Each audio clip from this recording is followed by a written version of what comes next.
Yeah, but you were looking right down at him. There must have been something that you could recognize. His hair, his clothes. It was dark. The water was rough. Yeah, but there must have been something that would give you a clue as to who this guy was. By the time I reached him, he was gone.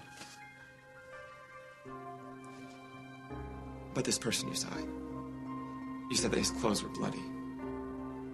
Was he alive when you saw him? I can't say. But if he was washed overboard, he's dead now. They were already in the Mediterranean when he saw a body on the deck of the Fortuna. So this injured person was supposedly on the ship for days? Yeah, no one noticing? I guess so. But by the time he went down to investigate, the body had disappeared. Probably washed overboard. Mom, that was most probably Damien. Just because this man thinks he saw something. Mom, I did a background check on Gregor, the guy who came to see me. He's been the first mate on that ship for Grimaldi Shipping for years. But he still could have been mistaken, Luke. But then why would he fly all the way here to tell me if he hadn't really seen somebody? Someone left that body on the deck for dead, knowing full well that it would wash off to sea. Holden was on the docks when the freighter left port. He saw Damien get on that ship. And now we know men didn't attack him. I suppose someone else on the ship could have, but who? Why? Or else it... No, that's impossible. Mom, there is no other possibility. If it wasn't Meg or a stranger who attacked Damien, then it must have been Dad. I keep thinking that there's some other explanation, Mom, but there's just not. Holden didn't hurt Damien. He is an honest, decent man. Yeah, but even honest, decent men can be pushed to the brink. And God knows that Damien knew how to push. Stop talking like this! They found his wallet in the water, Mom! And you said it yourself. He wouldn't just toss it overboard. I said that because I wanted to believe that he loved you too much, that he cared about us too much to let us worry, but I gave him too much credit, Luke. You don't honestly believe that, Mom? Do you? One thing that Damien has consistently done since I've known him, and that's look out for himself. Look, I know that he's no saint, but he's also my father. No. Holden is your father. He's the man that has raised you, that has loved you your whole life, Luke. And if he thought that you were accusing him of attacking Damien and leaving him to die, his heart would be broken. Do you think I want to do that? That's the last thing I want to do. I just wish that there could be someone. I know, Luke, I know. I wish that he had become the man that we thought he was too, but he wasn't. He is a liar and a thief. Don't you let him steal the love and the trust that you have for your father. I have to get back to work. There's so much that I have to do. Can I help you? I need to take some papers to the attorney, see where we go from here, but I'll call you if I need anything. Promise?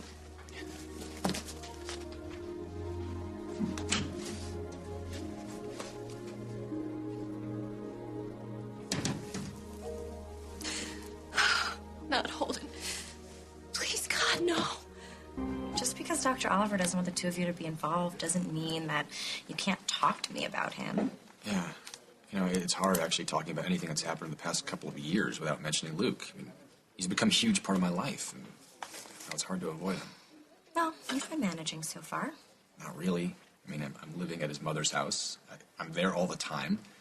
Luke's doing his best to keep his distance, but, you know, it's not easy. Well, don't even think about moving out. You're not going to be able to find a cheap place anywhere in this town. Even your big bad doctor couldn't find a place. He's living with Katie. What? How'd that happen? I don't know. I just wish I got there first. All right, how does this sound? Needed. Apartment to share. That works. Okay, good. I'm going to go post this one. Wait. Don't waste your time. You don't think I'm going to be able to find a roommate? You already found one. Me. When did it happen? Was his family with him when he died?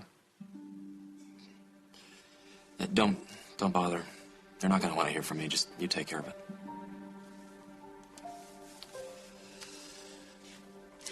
Have you seen Jacob's blue striped sock? I can't find it anywhere. I hate when people feel the need to walk around on eggshells. Just ask me what you want to know. Sounded like someone died. A patient. It happens. Doesn't it get to you? Only if you let it. Dr. Oliver. Hank. Henry, actually. How are you today? Needed.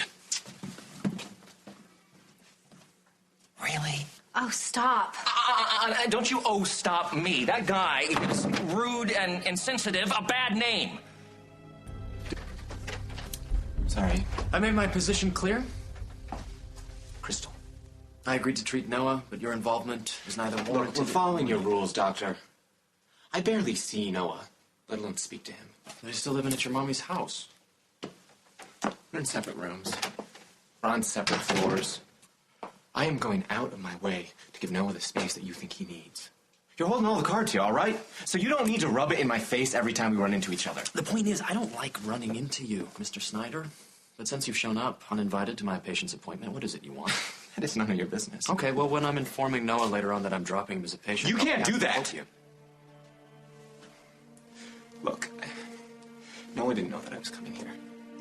I overheard him talking to Maddie, and she was going to bring him here, and I thought that maybe I could run into him before you showed up. I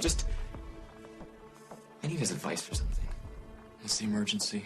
Did you snap a string on your tennis racket? My father's disappeared. Is that enough of an emergency for you? He's vanished, and he's left me with a company, and a million questions, and I just... Why am I telling you this? The only thing that you've ever lost is a fee.